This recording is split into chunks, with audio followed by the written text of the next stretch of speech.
itangazo yero pepe isohoka nabifashe nk'ibisanzwe nta bidasanzwe nari muzi wo mu mikorere ye aho agereye mu ntara y'Iburasirazuba ariko ikigenzi nuko nahise nibuka ko no mu ntara y'Amajyepfo bigeze kumangarika amezi 10 yego afite ibyo abazwa ariko adafunze ibyo rero nahise numva ko ushobora gusanga ari ibikurikiranye nabyo kuko Gasana CG Emmanuel Gasana ni umuntu mugari umuntu wabaye umusirikare akaba umupolisi akayobora police akayobora intara y'Amajyepfo akayobora y'Iburasirazuba uwo muntu ariko ku gice cy'u Rwanda bakora icyo nakwita ngo extraterritorial ni nk'ikisi ni imibanire ya leta y'u Rwanda n'abanyarwanda baba hanze aba diaspora iyo terime yitondere ababa hanze kuko bose siko bari muri diaspora kandi iyo rero niyo usanga ko batinzeho iya mbere isanzwe muri raporo isanzwe ifite ibyiciro byayo ubutabera mpuzamahanga ntuza political space aho bavuzemo Dr Kayumba aho bagera ku bwisanzwe bw'itangazamakuru bakavugamo bakarasira bacyuma bayidamange nk'abatanga commentaire kuri social media iyo ni raporo imwe isanzwe iraniwere iba yuzuye yose buri gihugu gifite page zacyo n'u Rwanda rufite iyaro hanyuma byagera ku Rwanda ni nka thematic report ivuga ku mibanire ya leta y'u Rwanda n'abanyarwanda baba hanze uravuga hariya kuri join us or die iyo ni yes ini Karegeya Omar Pano reka tubasuhuze twizere ko mumeze neza cyane tubaha ikaze ku makuru n'ibiganiro tubagezaho umunsi ku munsi twizere ko mumeze neza cyane hari haciyemo iminsi runaka mutatubona ariko niko biba byifashe Kigali habamo byinshi uyu mupapa unyicaye iruhande cyangwa se imbere agira inshingano nyinshi uburyo zabaye nyinshi ntekereza ko bimwe mu byashobora gutuma mutamubona nacyo kirimo ariko aba batekerezaho ni nayo mpamvu twongeye kwicara kugira ngo tuganire ni bwana Karegeya Omar Jean Baptiste kuri Karegeya Omar Pano ndagusuhuje nanakwakira wiriwe neza suze n'abadukurikiye inshuti zacu yego cyane nimba suhuza mu mazina byafata umwanya ariko gasuhuze Jean Paul nkuru nziza mpera kubashya yego aba ntarinzi ko ari abantu bacu umuryango waragutse Jean Paul nkuru nziza Claude Ganza Munyamagana n'abandi bose abo bose twarakoranyeho mu itangazamakuru yes abo n'abanyamakuru bagenzi bacu ariko sinarinzi igiye ko banzi ko iryo mwakoraga wenda Munyamagana we ariko nka nkuru nziza cyane Munyamagana yabaye mu makuru wundi wahoze ari umuvugizi wa Rayon Sport yambwiye muri Canada yes yambwiye ko nyuma yo gukora ubukwe yahise ajya muri Canada twaraganiriye birambuye niyo mpamvu mutinzeho hanyuma abakunzi banjye urabizi ko nta nubwo nzongera guta umwanya ku bantu baza ariko baza badukunze kuko umuntu nta muntu ukanda kuri Karegeya Omar Pano atadukunze nubwo nyuma yaho ashobora wenda kugira igitekerezo cye nta mpamvu nzi ko bose badukunda mu muryango n'abavandimwe yego nyemerera mbere yuko twinjira no mu kiganiro nyirizina ndabigusaba utange nimero yawe yes inimero yanjye ariko nawe ujye uyishyiraho baba bakundegera barabimbwiye bati kuzibona ni intambara ko ari mu rugo uzishyiraho nimero yanjye ni 0789 06 yego 50 97 yego 0789 06 50 97 yego ibyo ndabizi neza ko benshi baba bikeneye abaduhamagara abatanga commentaire mu rugo baza inbox n'abazitanga ku rubuga aho bose turabishimira santima nongere nshimire abafatanyabikorwa bacu ni Ucogam Abani Hotel nubwo uyu munsi atariho turi burya akanyoni kadagurutse nikamenyero bweze twatembereye twagiye mu ntara nabyo ni byiza nongere nshimire Ikaro Plaza n'abantu twakoranye kinini ntago barakorana n'iyi pano ariko twarabanye ahandi amakaro meza ku Ikaro Plaza ngira ngo Ikaro Plaza ni nayo ihagarariye ubucuruzi bwa Rangete mu gice cya Remera na Kimironko ku Ikaro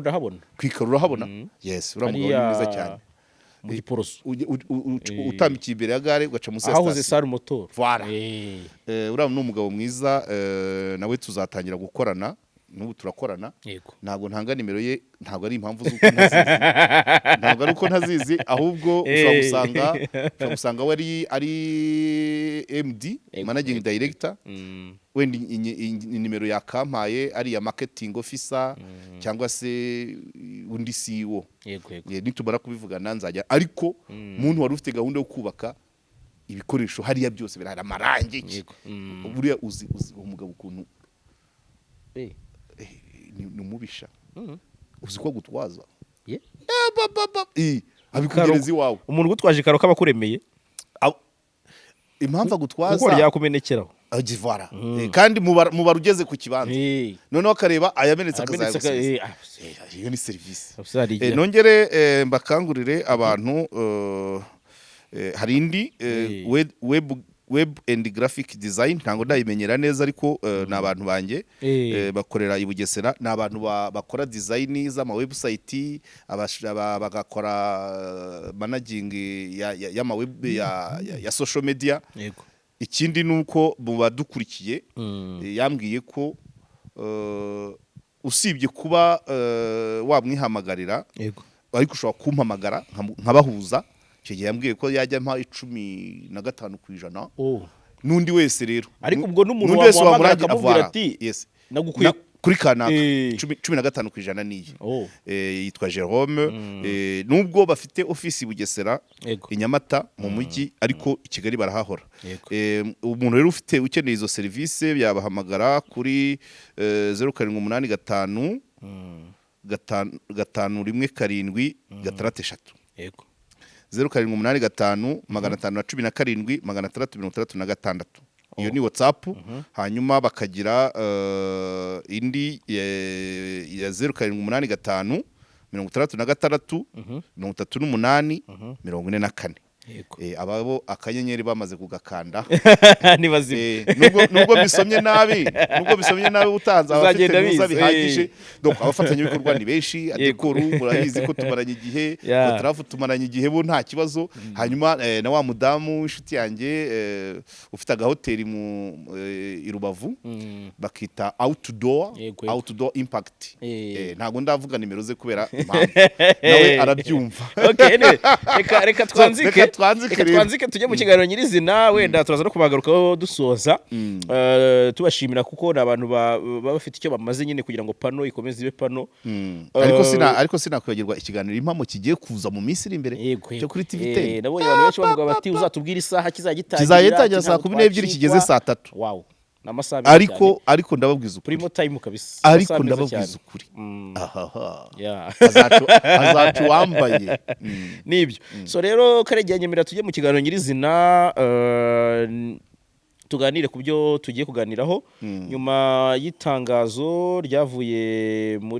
biro bya Minisitiri w'Intebe itangazo n'ubundi ryashyizweho umukono na Dr Edouard Ngirente akaba Premier Ministre ariko n'ubundi mu izina rya Perezida wa Repubulika Paul Kagame ni itangazo ryasohotse ku 25 z'uku kwezi itangazo rihagarika cyangwa se rikura ku mirimo CG retired Emmanuel Gasana kubera ko hari ibyo agomba kubaza kurikiranyweho yego ariko kandi nabonye na raporo ya Human Rights Watch nayo Gasana banza wongere ko bukeye RIB yahise ivuga ko yatawe muri yombi ari gukurikiranwa ni ngombwa cyane ibyo abazwa ejo kwibazwa ari mu rugo nkuko byigeze kuba turaza kubigarukaho ariko none abibazwa atari mu maboko ye so uretse icyo na raporo ya Human Rights Watch ndifuza ko tuza kuyigarukaho gato kaduterera imetero kuko n'abadepite bayivuzeho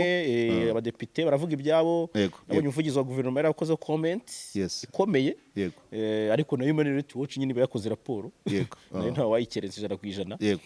So rero ndagira ngo tujye aho dutera imetero duhera kuri iyo issue ngira ngo raporo nebyiri raporo zo nebyiri uze kunyibutsa tuzivugeho duhera aho ngaho rero kuri iri hagarikwa ya governor budi itangazo rigisohoka Karegeya nk'umuntu utera imetero mu metero wateye itangazo yero pepe isohoka nabifashe nk'ibisanzwe nta bidasanzwe nari muzi wo mu mikorere ye aho agereye mu ntara y'Iburasirazuba ariko ikigenzi nuko nahise nibuka ko no mu ntara y'Amajyepfo bigeze kumuhagarika amezi 10 yego afite ibyo abazwa ariko adafunze ibyo rero nahise numva ko ushobora gusanga ari ibikurikiranye nabyo kuko Gasana CG Emmanuel Gasana ni umuntu mugari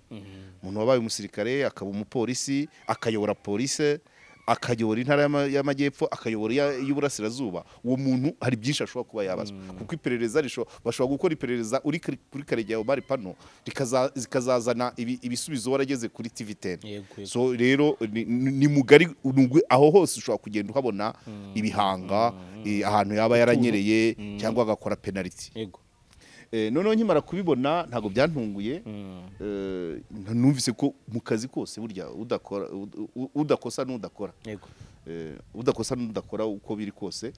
muri polisi hashobora kuba harimo bitaragendaga neza cyangwa se abo bakoranaga burya ni ikigo kinini mu masoko mu mapromosiyo mu kohereza abapolisi mu butumwa mu mahanga ni byinshi kuba uri kuri rwego rero ibyo ushobora kuba wabazwa ni byinshi kuko burya mu makosa rimwe na rimwe ajyanye n'akazi habamo icyo bita responsabilité hakabamo role na imputabilité nuvuga ngo ninde wakoze ikosa ninde wabigizemo uruhare ariko ninde byitirirwa imputabilité abayobozi benshi bakunda kugira icyo bita imputabilité amakosa akaba mu kigo cyawe bakubisa umuntu responsabilité ni wakubisa urushyi wabigizemo uruhare ni warebeye ariko se bibazwa nde imputabilité ni nyiri kigo yego sibyo se umwana muri segonderi tuvuge nk'urugero umwana muri segonderi arasimbutse aguye mu cyobo aravunitse urabyumva oya mugenzi we aramusuritse aguye mu cyobo urabyumva d'abord responsable ni uwo mwana umusunitse ariko role ni urwanimateri utakurikiranye abana muri internet ariko batwara directeur cyane imputabilité batwara directeur utarapfundiye icyo cyobo utaratanze amabwiriza ari clair good nicyo shaka kuvuga mu myanya myinshi mu nshingano nyinshi niyo mpamvu baba hari byinshi by'ingenzi byangombwa amafaranga umushahara ufatika ibikoresho telefone y'imodoka ni ukugira ngo ibyo byose babe babikomeye ariko ntibura umuntu n'umuntu so rero Gasana ntabwo icyo nahise ntekereza d'abord ibyo mu Majyepfo dosiye niba barakoza nkete kuko nkete ntabwo batangaje cyavuyemo hashobora kuvamo ko yasabye imbabazi ariko bitavuze ko icyo bamukurikiranaga batagikoze hagize kandi akora rero babyutsa na bya bindi bya mbere good hanyuma nyuma y'ayo mezi 10 yari hagarikiwe rimwe na Gatabazi wari guverineri w'intara y'Amajyaruguru noneho babagaruye nyuma y'amezi 10 Gasana bamuha Uburasirazuba Gatabaza abaminisitiri wa Minaloc so ibyo byose rero urumva iyo nzira amezi 10 ankete z'amezi 10 ntabwo ari igihe gitoya bareba hanyuma birangira gutyo ejo bundi rero haraza bati bamuhagaritse ariko amaze guhagarikwa nibwo twakangutse urabona nk'ikinyamakuru bita umuyoboro cyari cya Nuhu Bihibindi cyari cyaratangaje inkuru mu kwa gatandatu ariko Manza n'Umuseke warayitangaje kivuga umuturage witwa Karinganire Eric ni umuntu ufite company yitwa Kagera akaba yari afite umushinga wo gukwirakwiza uburyo bwo kuhira hakoreshejwe telefone mu ntara y'Iburasirazuba afite partnership akarere ka Kirehe karasinya akarere ka Gatsibo karasinya akarere ka Ngoma karasinye hayobowe na Gasana ubwo inkuru yagize agaciro ejo bundi bahagaritse Gasana uwo muturage rero Karinganire Eric ngo yagize ikibazo cy'umuriro noneho yizera guverineri amwizeza ko azamuvuganira muri rege akamumura kubera ko gufukura iriba ryo kuhira bisaba umuriro uhambaye none amwemera ko azamufasha ariko aramubwira ati kugira ngo nzagufashe nanjye uzabanza umfukurire ibiriba mu ifamu iri Katabagemo mu kagari ka Nyakigando ndahazi nigeze no kuhayobora deba birakorwa ariko ubwo nabyo birasosiye ko muri iyo famu Eric yafukuye iriba avuga ko byatwaye nka miliyoni 48 ariko n'umuriro ntiyawubona. Oya buretse umuriro no mu ifamu zamo reg izana umuriro mu ifamu ya gavana Eric nawe afukura iriba, ibyo byombi bijya mu ifamu ya gavana. Noneho birangira ziturunyana aho ibyo yemereye Eric atabimukoreye. Eric yandikira na FPR yari wari umushinga munini cyane. Eric baza no kumufunga mu kwa 12 araburanagirwa umwere, mu kwa 2 bamusubizamo. Inkuru yakozwe mu kwa 3 agifunzwe ataraburana, akavuga ati ubu mfunzwe kubera ko munafungishijwe na gavana kubera ibyo twavuganye atabikoze. Basi ubwo rero niko ankete ziba zikomeza, ubwo ejo bundi wenda nibwo zaba zitanze resultat n'ibindi iyo byageze hariya ntago ukurikiranwa ikintu kimwe n'utundi baratuzamura. Ushobora kujya gusaga bakabona na bya bindi byo mu majyepfo bari bavuze, cyangwa se bagasanga n'ubundi byose abibaho umwere. Ariko pratikoma amafoto nk'uko amafoto yagiye abigaragaza bafukurira mu ifamu ye, kandi urumva amazina ifamily Katabagemo n'umurenge umwe muri Nyagatare, Nyakigando n'akagari kamwe muri Katabagemo. Bishatse kuvuga ngo n'uwabyumva n'uwabisomye ashobora kugenda akabireba koko n'ahantu hari hazwi. Ubwo rero urumva niba ari ubuhemu cyangwa ibyo atarubahirije ibyo yavuganye na Eric Karinganire Eric ntabyubahirize, bomba ari abanyamuryango ba FPR, aho biba bigoye cyane, cyane rwose. Ariko byakwitwa ubuhemu kubera ko nta kontra bagiranye, yaramwijeje ubufasha bwo kugira ngo umushinga uzagende neza. Bishobora kuba byaba ari bimwe mu byo ashobora kuba yabari kubazwa. Bien sûr, nibyo nkubwira nyine. Urumva niba Karinganire yanditse ibaruwa kera hakiriho SG wa FPR ari Ngarambe. Rero hariya bishobora kuba ankete zishobora gutinda kubera ko wenda hari n'izindi ziri gukorwa, none bikagera kuri finale bakavuga ati nyamara ibi bintu biragaragara ko wenda icyo gishobora kuba kimwe mu makuru dufite. Ni metero tuba dutera, ushobora gusanga hari ikindi. Nibyo niko nabibonye, ariko noneho kuvanwa ku mwanya bugacyo ufatwa biratandukanye, bikanatangazwa na RIB. Wibuke ko nka Kazoza na Gatabazi ntago RIB yigeze itangaza ko yabafashe, ariko Gasana RIB iradekaraye. Wenda kuri issue ya CG ibyo biracyari mu iperereza, reka dutegereze turebe. Uravuga uti gutera imetero, yes, bazavuga byinshi, ariko n'abadukurikiye bajye banabyumva. Ni metero ngiye uko mbivuga, siko ubugenzacyaha bivuga, siko n'umushinjacyaha bivuga, siko n'umucamanza bivuga. Hari ibiteganwa n'amategeko. Ngira ngo urabyibuka ibyatewe ibyo RIB yanditse sibyo yavuze byaje mu bushinjacyaha. So rero n'ibya Gasana bishobora kuza mu bundi buryo, ariko biba bifatira bena. Yego. Reka nihute, ntabwo turi butinde cyane, turategereza wenda icyo RIB izatangaza, nashyikirizwa ubushinjacyaha tuzamenya, najya mu rukiko tubimenye byose.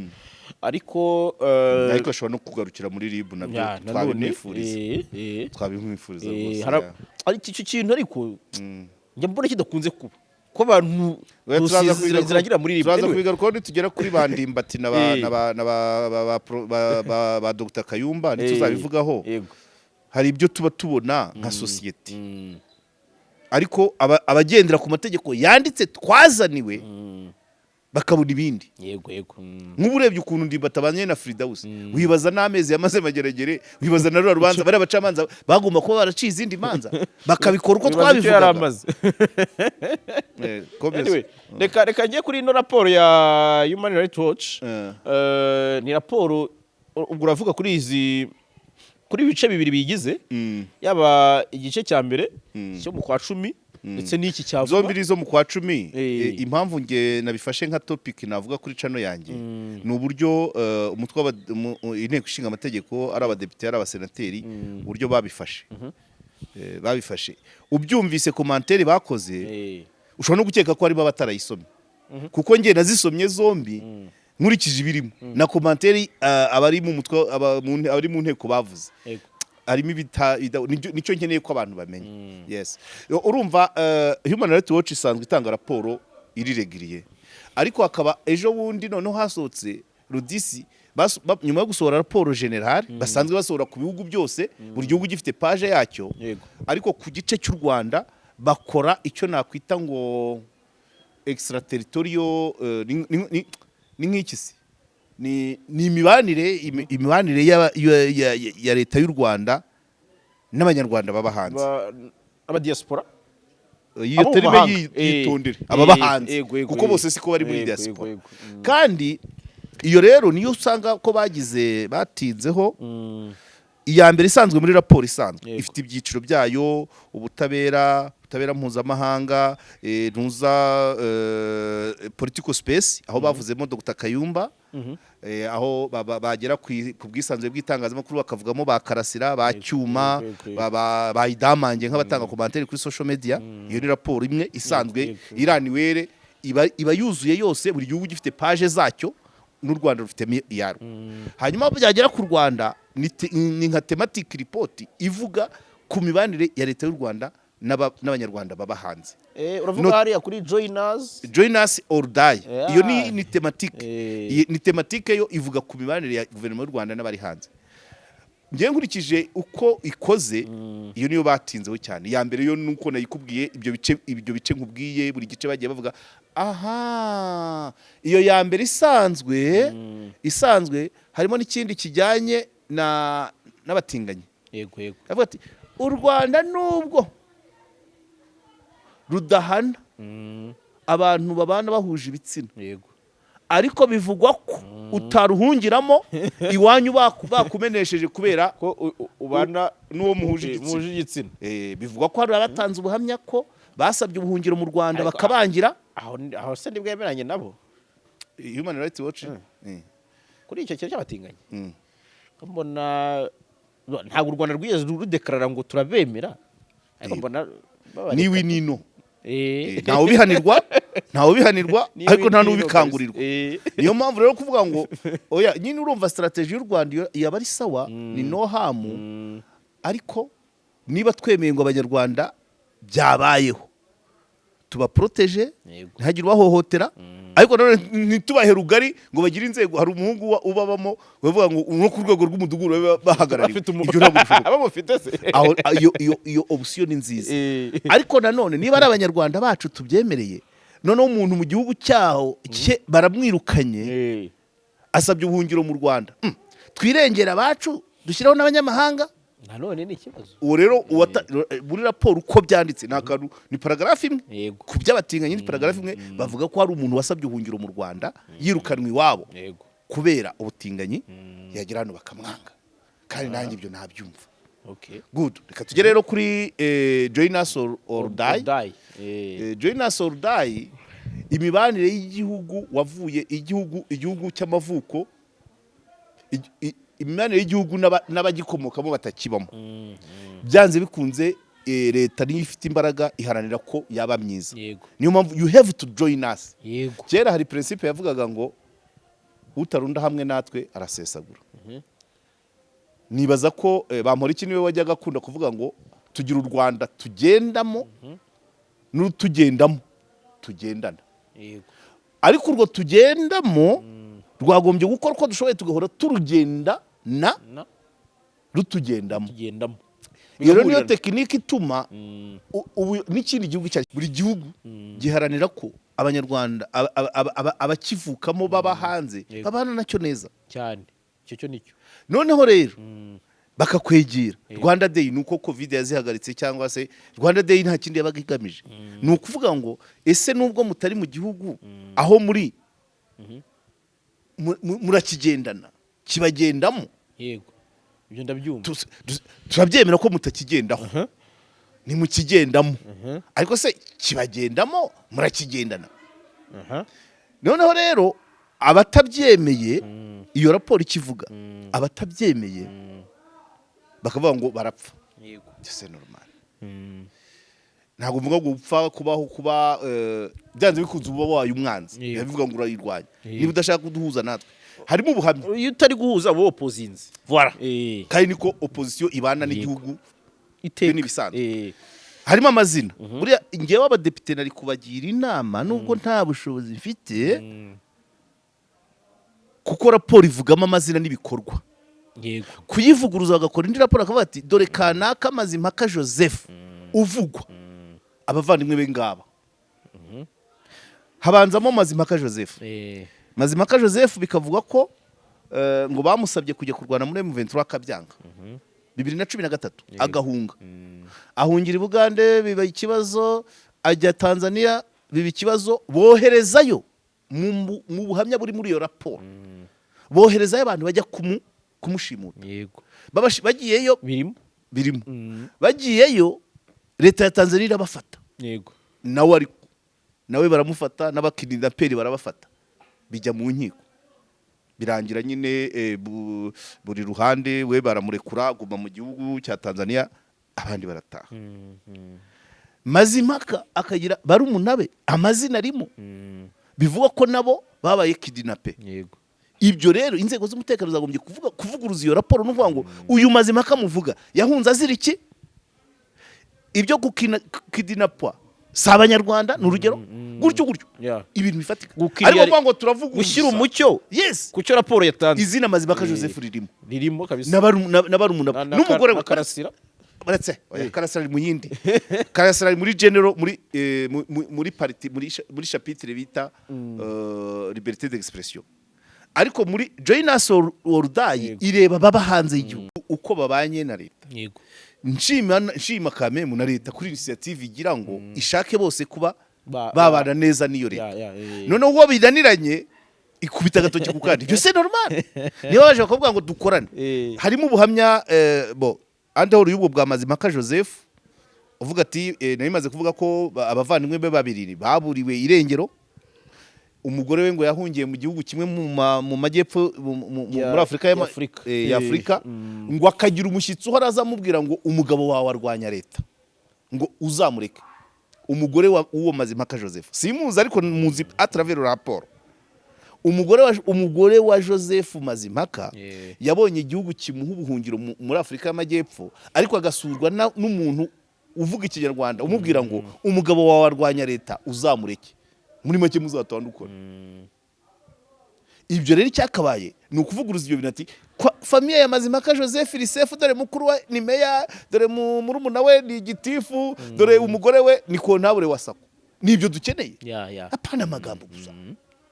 Noneho muri intuza ya kabiri témoignage ya kabiri irimo akavideo kakari naguhaye ivuga ku witwa Noheli Zihabose cyangwa Zihabamwe Noel nawe atanga ubuhamya uko abavandimwe be bagenze. We avuga ko aba muri Australia, akavuga ko hari konsila yo muri Singapore yagiye kumushaka, yavuga ati tugushyira muri liste de contact y'abantu bacu, arabyanga. Urumva iyo initiative yari yabaye yari nziza ku bantu ba leta, kuvuga ati dufite abantu baba muri, uwo ni ukuriye abanyarwanda ngo baba muri Australia. Noneho konsila ya Singapore ijya kumunegosiya kuko urumva ni key point. Ibyo rero nta muntu ari leta kubikora byari sawa, kugira ngo uwo muntu nabahagarariye nabo ba joining us ordi. Noneho umuhungu arabyanga sibyo. Noneho nyuma hari ibyo muri témoignage akavuga abavandimwe be nawe bagiye bagira ibibazo, barumunabe donc bari mu Rwanda bari hanze, nibyo ngibyo bavugamo. Igikenewe rero reaction kuri izi raporo ni ukwerekana ngo dore habavuze ikitari cyo, ntabwo ari ukuvuga ngo urabangamira amatora azaba muri 2024. Numvise ari cyo badepite bavugaho. Amatora asigaje umwaka, ibikorwa remezo ngo ngo ni ugutesha agaciro ibyo tubaze kugeraho. Ntabwo Human Rights Watch mission yayo kuvuga ibyagezweho n'u Rwanda, ni evaluation muri Human Rights yakabishyiramo uti ikavuga. Ariko ibyo ni uruhare rwa leta kuvugana nayo. Nibuka ko hari igihe bigeze kuvuga mu nteko hari umudepite wanatutse Kenneth Roth wayiyoboraga. Resiya niyo mishyikirano. Icya kabiri mbere yo gutangaza raporo yabanzaga kuyereka komisiyo y'ubumwe y'uburenganzira bwa muntu mu Rwanda bakayivuganaho. Niba iyo cooperation yarapfuye ni question ya diplomasi, ntabwo ari question ya content. Ibirimo byose nibyo, keretse ubwo niba hari ibiri byo bifuzaga ko byakagiyemo ntibijyemo. Ibyo rero byaba ari ikibazo cyo kunegosiya. ikibazo cyo ni ukuba batarabashije kubanegosiye ariko njye nazisomye zombi byinshi icyo dukeneye kuyivuguruza no kuvuga ngo dore Mazimaka bene wabo barahari dore Noheli bene wabo barahari gutyo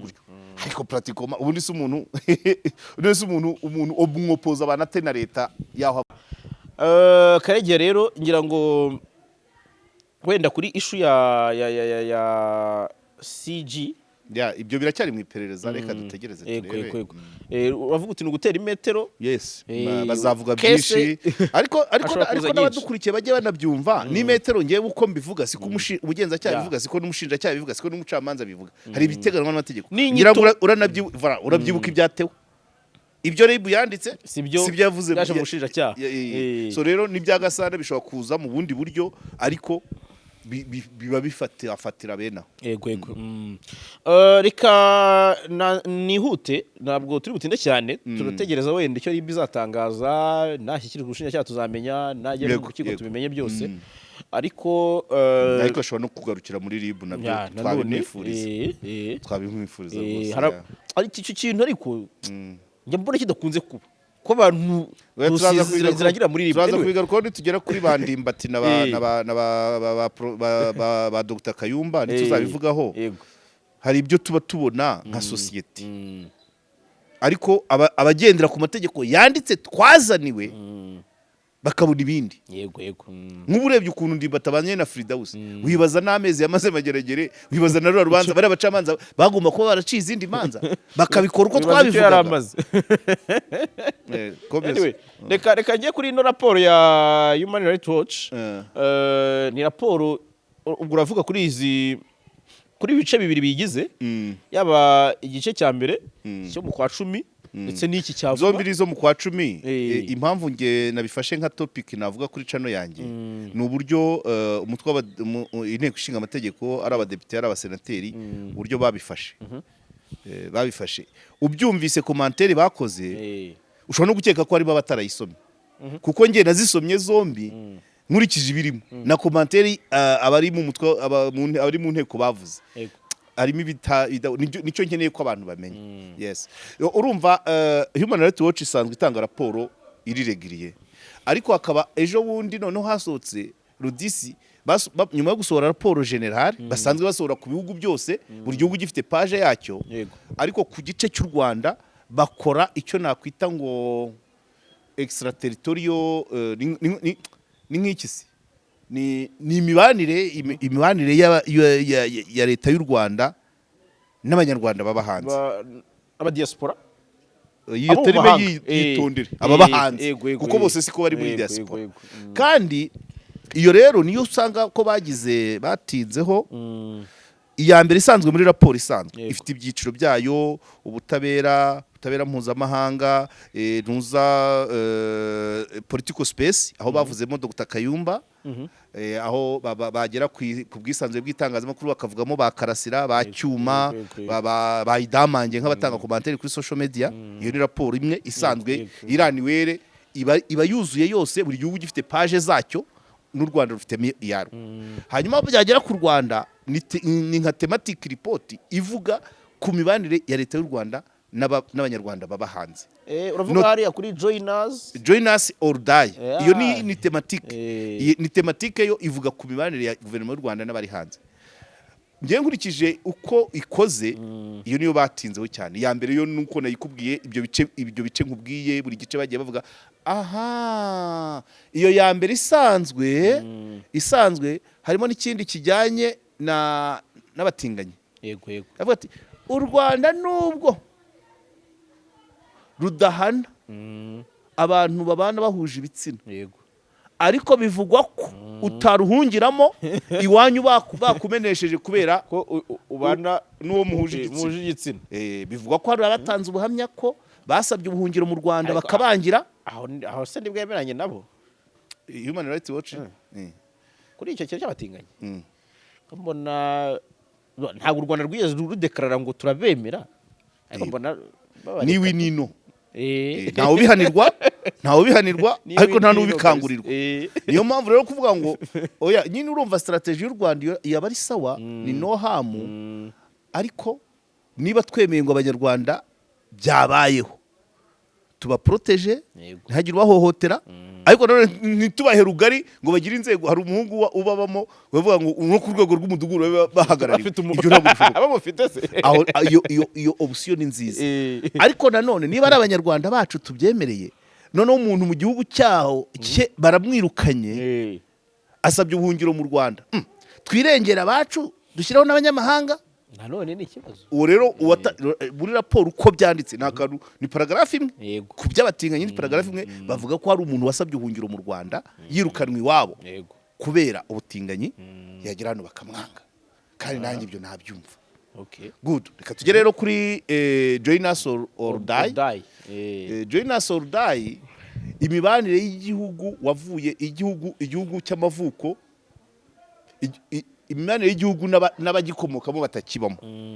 byanze bikunze leta niyo ifite imbaraga iharanira ko yaba myiza niyo mpamvu you have to join us kera hari principe yavugaga ngo utarunda hamwe natwe arasesagura nibaza ko Bamporiki niwe wajyaga akunda kuvuga ngo tugira u Rwanda tugendamo n'utugendamo tugendana ariko urwo tugendamo rwagombye gukora uko dushoboye tugahora turugenda rutugendamo iyo niyo tekinike ituma n'ikindi gihugu